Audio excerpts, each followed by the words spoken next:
Those who don't know me is Dr. T. Leon Williams, and I've had the pleasure for 20 years of working in higher education, and I've worked at three prestigious universities. I've worked at Ohio Northern University in Ada, Ohio. I've worked at Buena Vista University in Storm Lake, Iowa, and most recently I used to work at Elon University in Elon, North Carolina.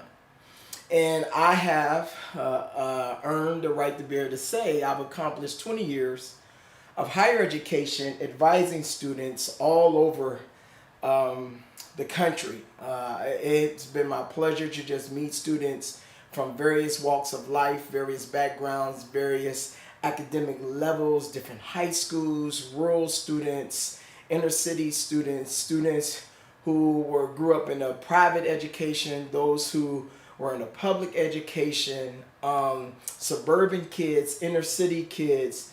I've helped advise and help students matriculate to graduation for 20 some years.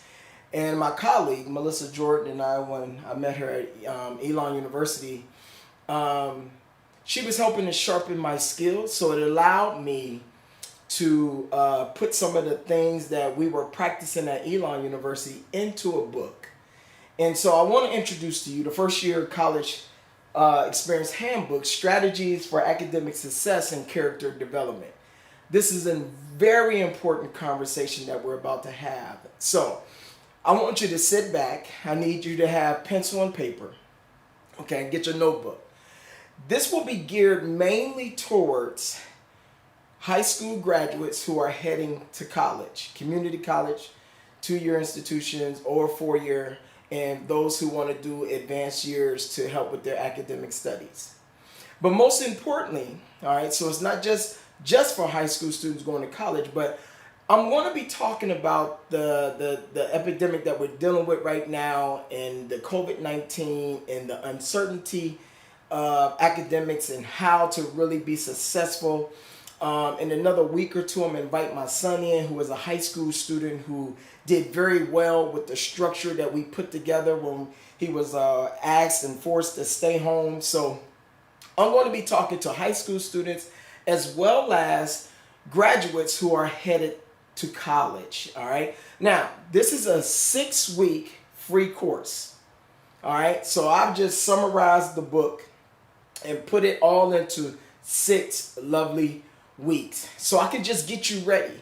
Most colleges have already decided to move up their fall semester to early August.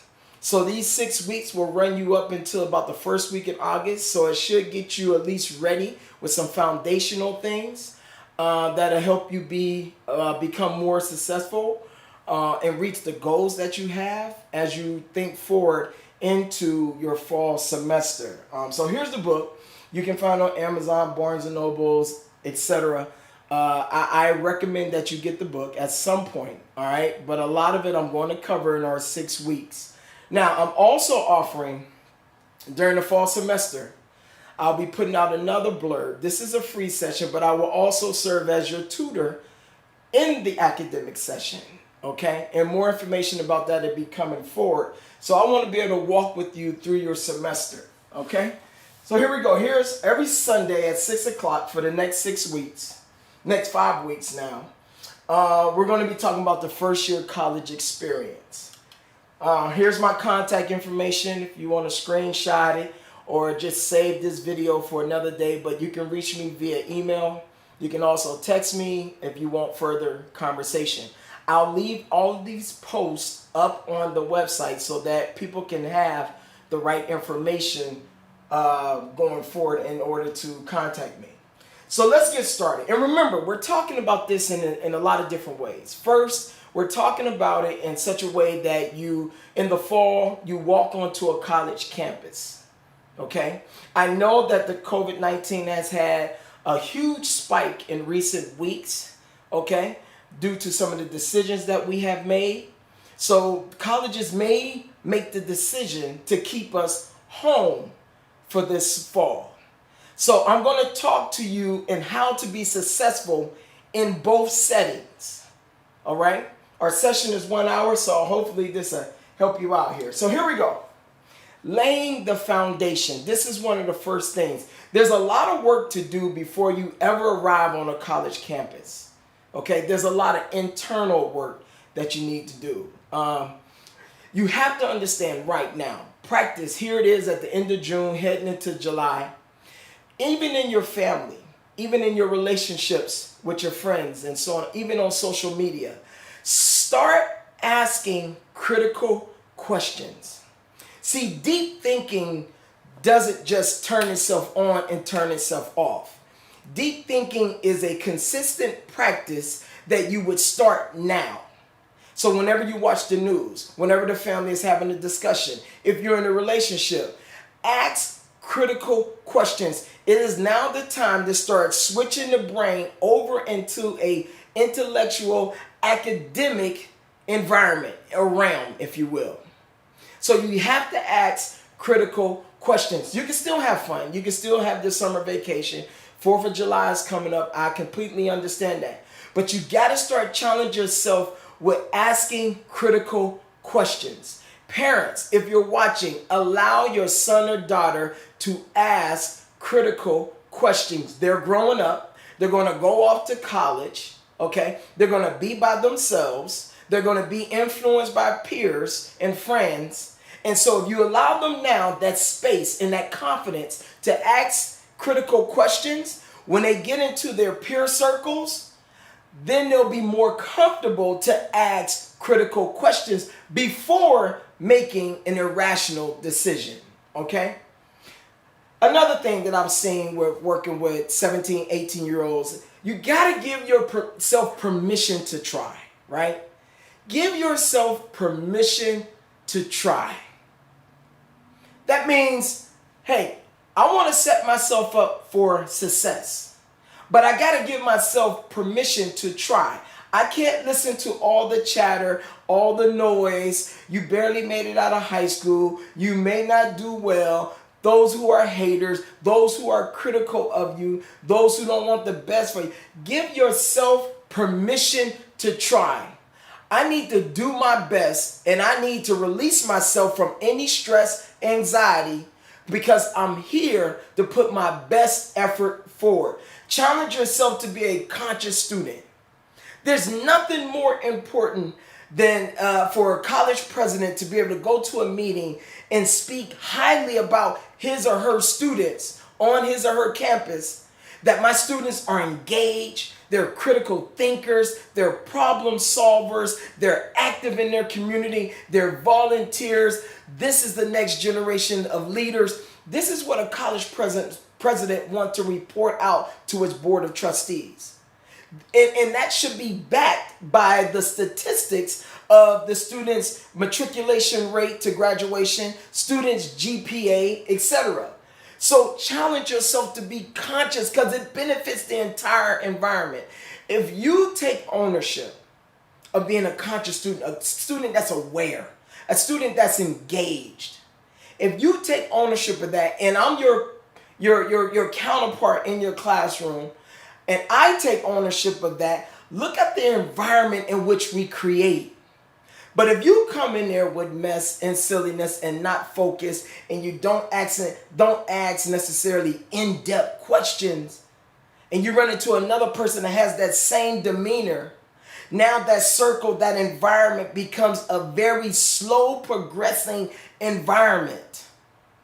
And then you guys will find others just like you.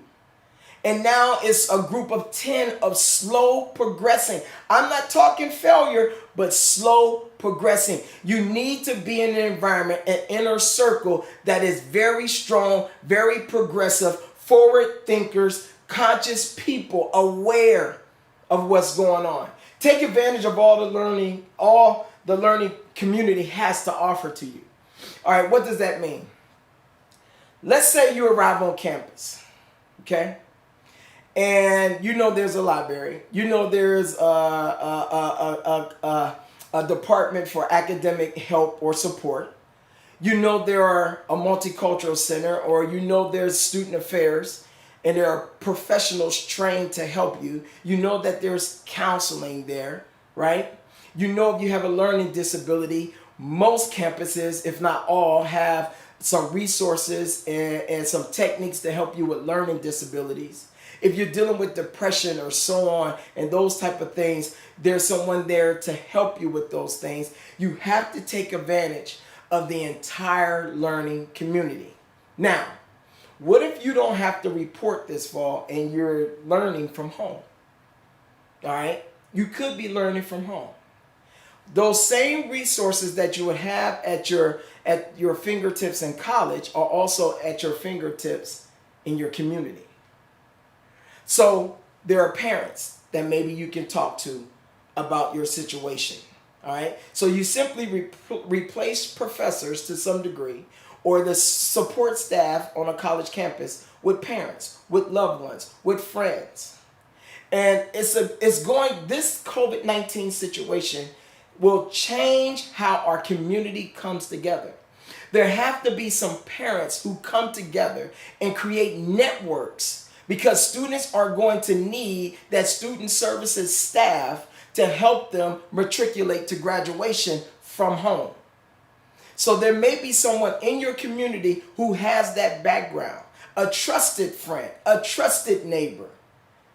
So whatever you don't have at your access from home, you create that with the resources in your community. That's why it's so important to have these resources now while you're in high school, because you may need to grab hold of them as the colleges make their decision whether to bring students back to campus or not. Here we go. Strengthen who you are by what you do. A lot of people talk about their goals, their ambition, the things they want to accomplish, the objectives of their life, and from an academic standpoint. Strengthen who you are by what you do. It's not all about words. It's all about words transferring into action. So important that your words transfer over to action. So if you're going to get a 4.0, understand there's a process in achieving a 4.0. If you're going to get a 3.5, understand there's a process that demands your attention. What that means is you're going to have structure in your life to achieve that 3.5. You're going to have to be able to say no sometimes to achieve that 3.5.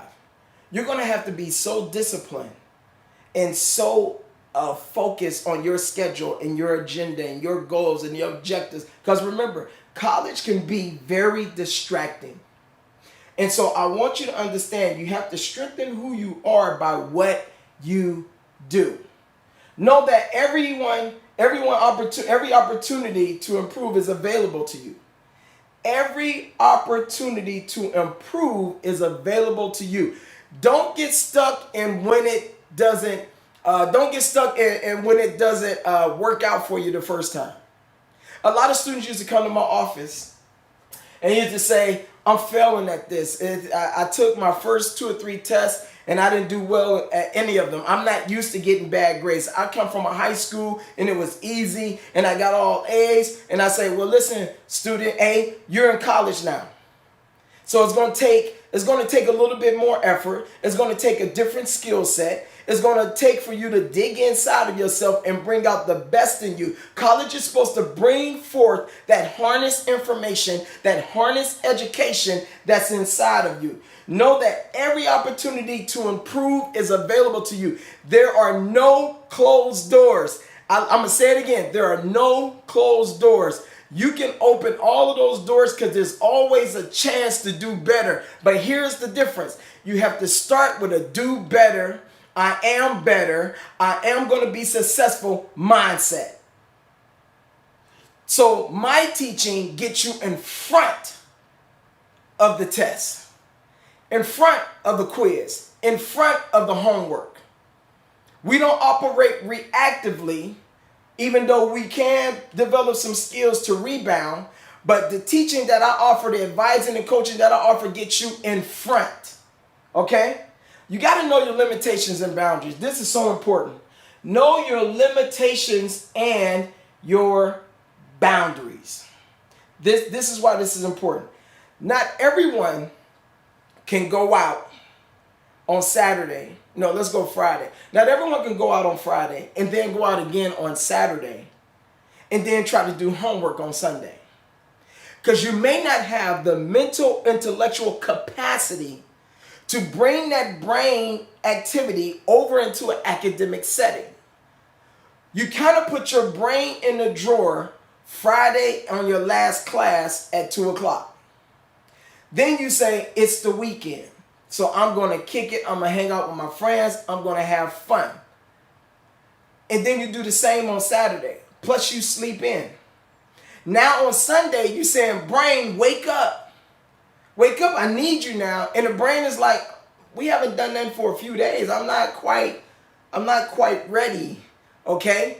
Also, your physical ability to cope with being up now, going to the library, staying focused and concentrating. Here's what I'm saying. Know your boundaries and limitations. You have to understand, I can't go out and then come back and study the next day. I can't give Friday and Saturday. I can only give Friday because my brain don't work like that.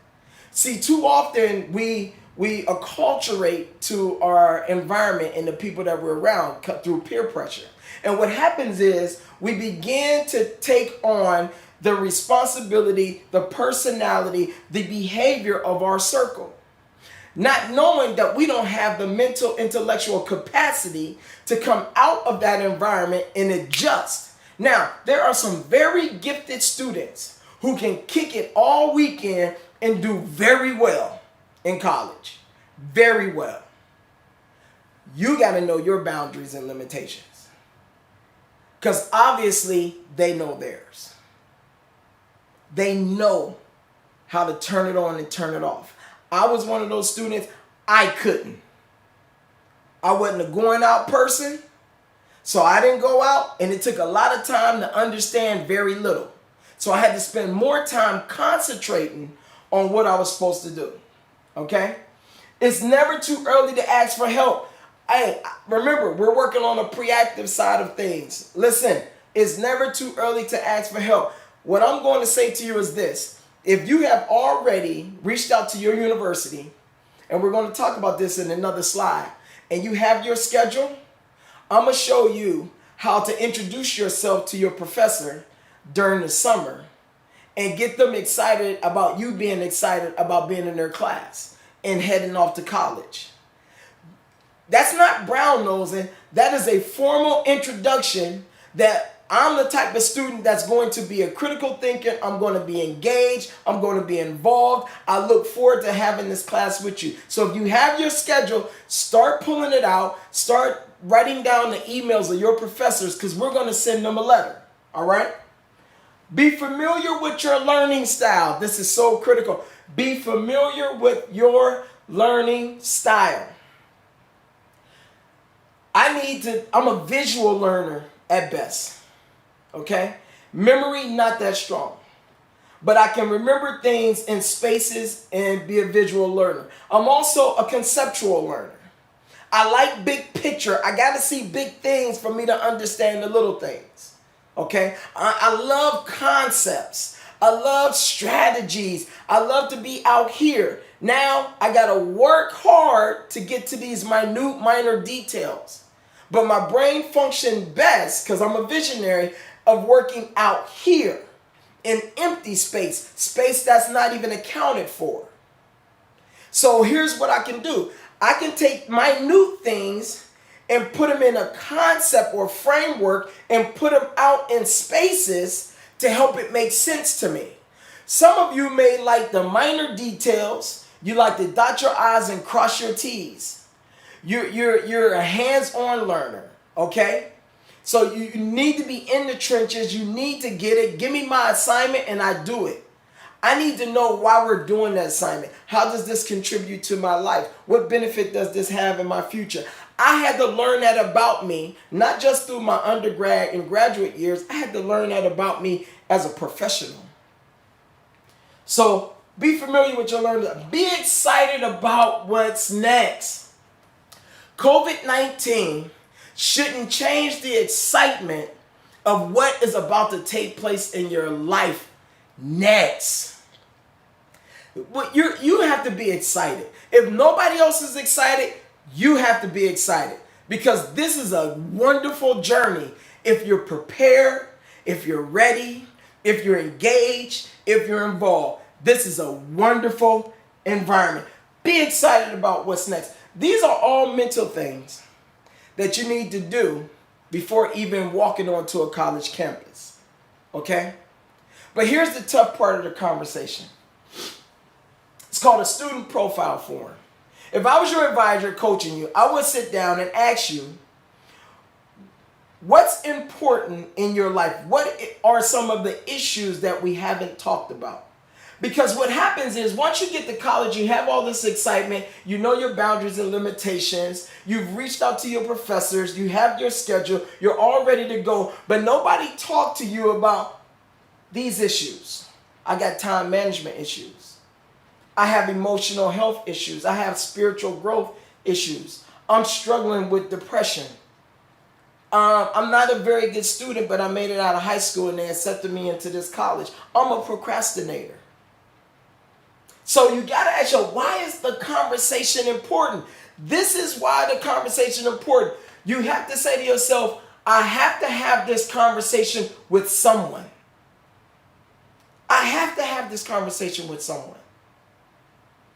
Because I have a lot of things that I'm dealing with that's inside of my invisible backpack. I got a backpack that everybody sees, but then I got another backpack that nobody sees. And if you don't have a conversation about that invisible backpack, it's going to show up once you get to college and you leave home. So if you were one of my students, I would ask you to check off which one of these applies to you. Why is this conversation important? It's important for me to have this conversation because I drink alcohol. And I may be teetering on being an alcoholic. Why is this conversation important? I need help with time management. I don't do it very well. So there's a reason why. And remember, this is part of the invisible backpack. These things go to college with you. You've learned to suppress them.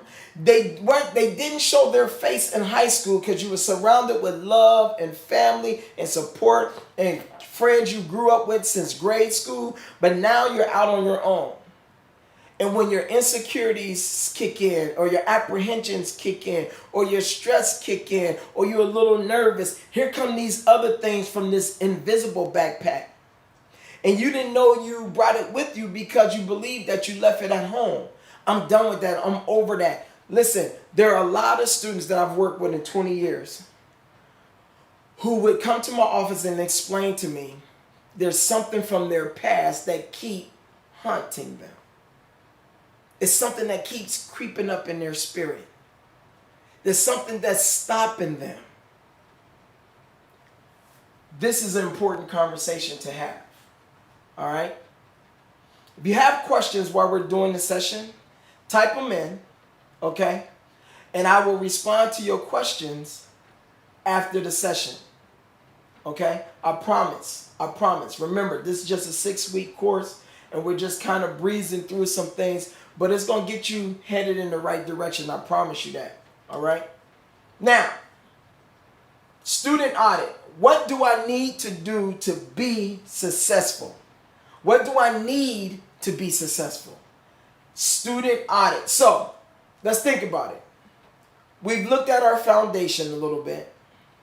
We got this invisible backpack that we talked about that we got to have a conversation before August. It's because we don't want to show up on campus and have not had this conversation with dad or mom or grandparents or whoever's providing care for you. Then you got to say to yourself, right now, what do I need to be successful? Some people need family around to be successful. If you live in North Carolina, and you need family around to be successful, I wouldn't enroll and go to a school in California because you may not have family there. So if you need family, you need to enroll in a college that will keep you at a fair distance between you and your family. If you're okay with being away from your family, but you need friends, I need my friends, all right? Because y'all probably have already made the decision, let's go to the same school. It can be wonderful if the relationship is aggressive, advantageous, and beneficial. But if you're around a whole bunch of friends who are going to pull you down and still bring mess from high school with you to college, I'm not sure you need them to be successful. So you got to have a mature conversation, almost like two families coming together to have this conversation that our son and daughter or our two daughters are going to college, and we need to have a conversation about this friendship. Because jealousy kicks in. You get to college and one friend meet a whole bunch of other people and they become close with. Now they're not hanging out with the high school friend. So now there's tension. But guess what? You're roommates. Now there's not talking to each other and all kind of silliness. You have to be careful of what is your formula. What are the ingredients for you to be successful? Let's say you need counseling. If you need counseling, if you have counseling in high school, don't graduate from that counselor and get to college and say, well, I don't need it anymore. When you arrive on campus, know where the counseling center is located. Know where your help is needed, where it's at, okay? You have to know that. You may not make an appointment, but you do need to know where it's at. There's no shame in saying, I need to schedule an appointment because I want to keep the conversation going. There's no shame in asking one counselor to speak with your college counselor to kind of close the gap. A lot of students fail or they're not successful in college because they don't want to walk in the shame of what their life is really like. So instead of speaking up, they suppress what they're dealing with and what they're going through, okay? Let's say to be successful, you need a safe haven. There are student services staff on every college campus. So if you need a safe haven place and professors don't have time because they're lecturers, they're teachers, and only hours they have available for you is maybe advising and helping you with your schedule. If you can't reach your academic professor or advisor, you need to reach out to someone in student affairs, which is counseling, student activities, career services, multicultural center, residence life, all of these departments, religious life. You need to connect with someone in student services so you can have a safe haven. Because if you need that in your personality, if you need that to be successful, you can't just go cold turkey and cut it off from high school. You got to pick up that same nurturing, fostering environment in college. Okay? These are just a few ideas. But you need to do the student audit. What do I need to be successful? All right? Now, here's the fun part. I hope you can see this. And I also, I'm going to clean up some slides, but I'm going to send them to you and so that you can have these examples or you can go back and watch the entire video. But let's say you have your college schedule.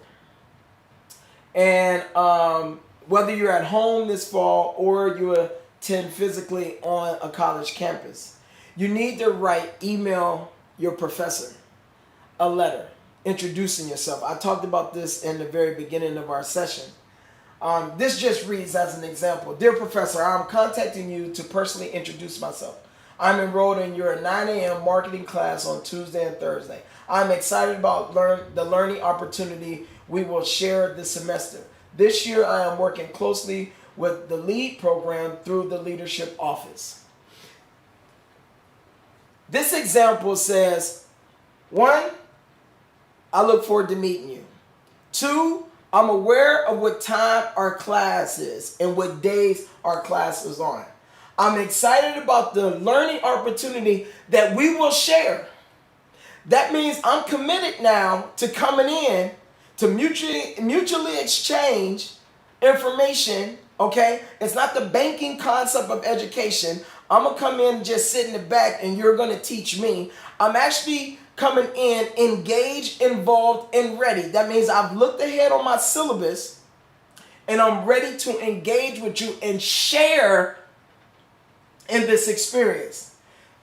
Also notice in the letter, this year I'm working closely with the LEAD program through the leadership office that tells the professor that I have another attribute. I have some other skill sets. I'm connected in another way on campus. That's good background because now it says what you bring to the campus classroom environment. Okay? It also says you have some other qualities about you that the professor may be able to lean on, whether you be an assistant for the professor.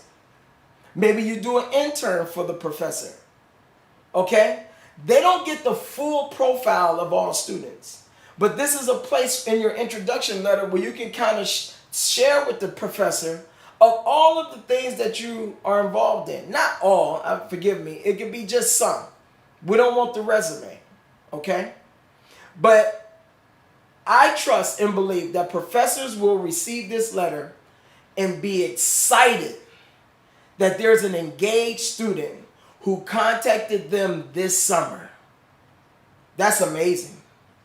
And already excited whether I'm at home learning or I'm on campus learning. All right? Here we go. Now, this is some preliminary work that you need to do. It's developing a learning committee. Your professors that you have on your schedule are not your professors. Let's change the language. They're your learning committee. And every semester, you will have a new learning committee. So collectively, they are responsible for this shared experience with you in the classroom. At the doctoral level, most doctoral students have to develop a learning committee. I've adopted that language and brought it down to the undergrad level. Because now, when you send that letter to each professor, at some point, we're going to introduce all those professors to each other if they don't know each other to say, hey, I'm in all of your classes. You are my professors. You are my learning committee. So now it changed the mindset that for me to be successful, for me to advance to the next semester, I'm leaning on the leadership from my learning committee. And here's what this does. It allows you to schedule, whether you're at home, because COVID has said students don't return to campus, or you're physically on campus. This allows you to create a schedule on how often you're going to contact each professor or all of the professors. Obviously, if you're on campus, you can have an office visit. But if you're at home because of the virus, then you can email and you can have conference calls. You can't obviously have lunch with them, but you could have a virtual lunch. While they are on a Zoom call with you, having their lunch, you can be on a Zoom call with them, having your lunch. See, don't allow what we're going through to stop you from becoming a successful student.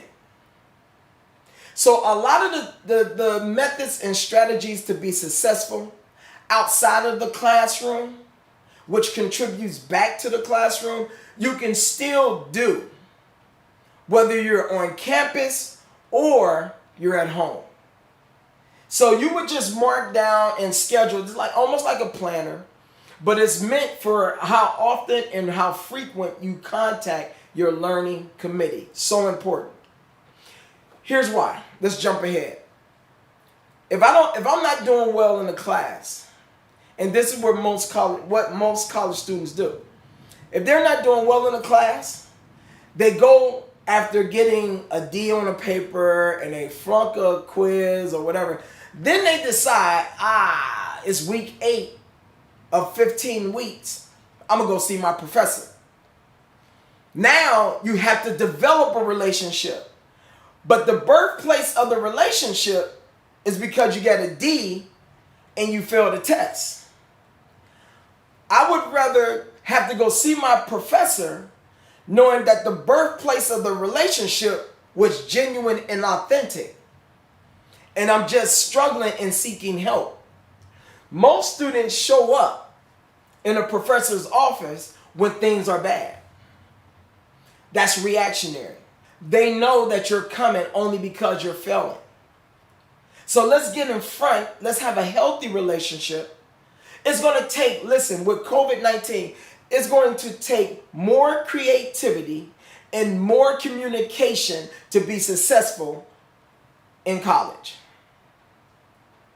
I'm going to say it again. It's going to take more creativity and more communication, more commitment from you.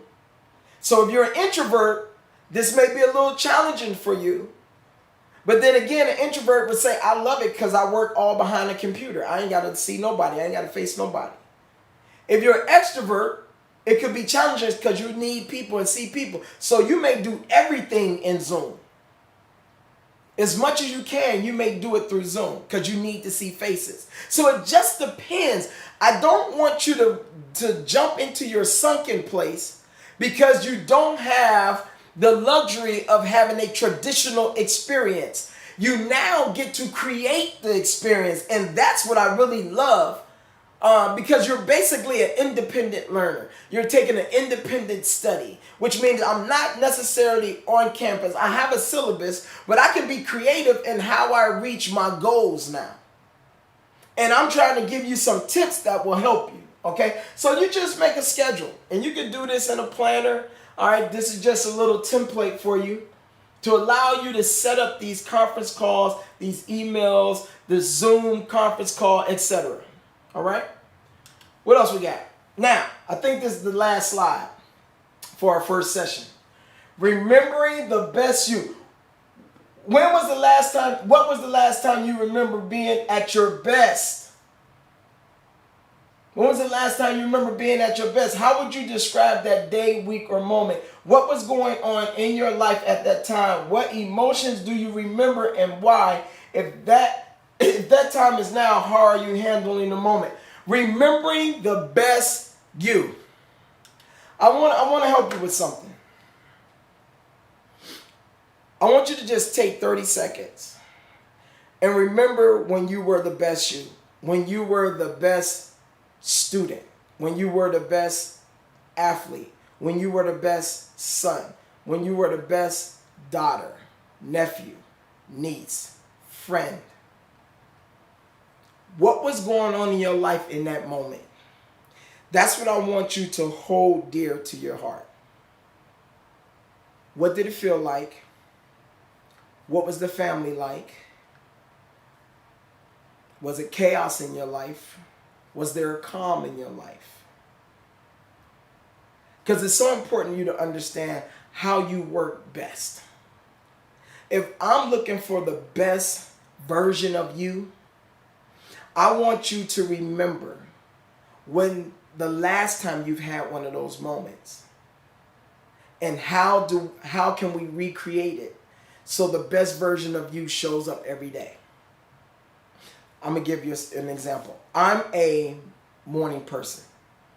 Love getting up, love opening my eyes, just love it. Happy, feeling good, rarely feel bad. But I'm pretty excited every morning, okay? So I have a good kickoff. Now, things come my way throughout the day that kind of, knock me off keel a little bit or whatever, all right? But when I have that great morning, I'm able to deal with the things that come my way a little better.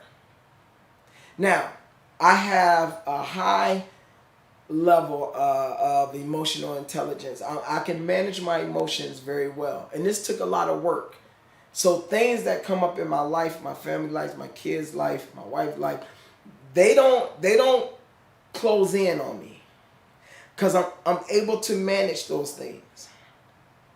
So where did I get that from?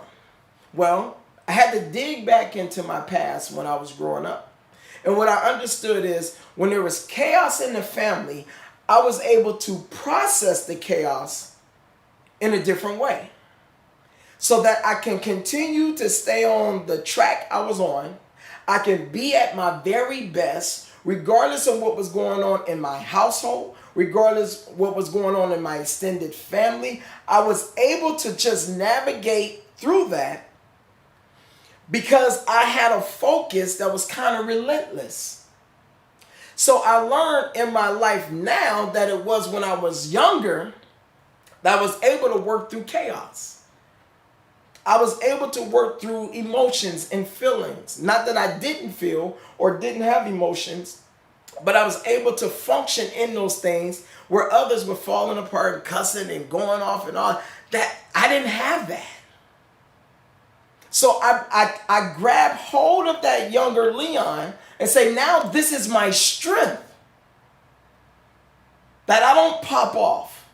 I'm a thinker. I'm a processor. I can show aggression without being angry. I can compete football, basketball, and still love you and like you.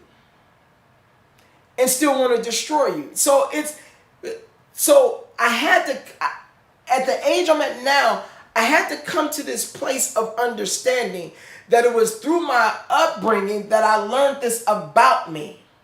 So the best version of Leon is when there's chaos.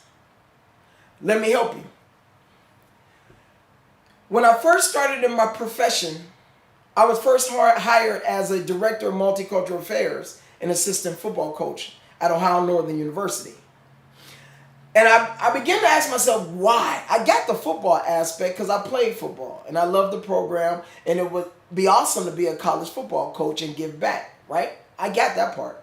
I didn't get the multicultural affairs part until my mentor, Dr. Howard Ward, and Coach Tom Kaskowski explained to me that you're the perfect model. You've had the perfect experience to help others from inner city come through their inner city public education and be successful at a prestigious, small, private liberal arts institution, predominantly white. And we're going to call it multicultural affairs because you've made the transition from your inner city world of blackness to this predominantly white institution, and you graduated in 4 years. And you didn't even have the high school background and education that prepared you for it, but for some reason you made it through and you've gained a lot of friends. You're the perfect person to help others make it through this system called college.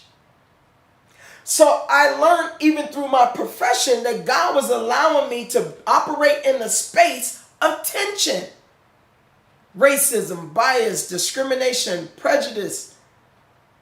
And my job, because I have this from my upbringing of working through chaos, I was listening to the noise. I was experiencing the noise myself, but I was able to work through it. That wasn't a skill set from 18 years old to 21 years old that I had developed and harnessed. That was a skill set that was prepared when I was younger. So even as a professional today, even as a husband and a father today, I can work through things because I pull from this upbringing. What is my point for you? To be the best you is to examine you, to know your strengths and weaknesses.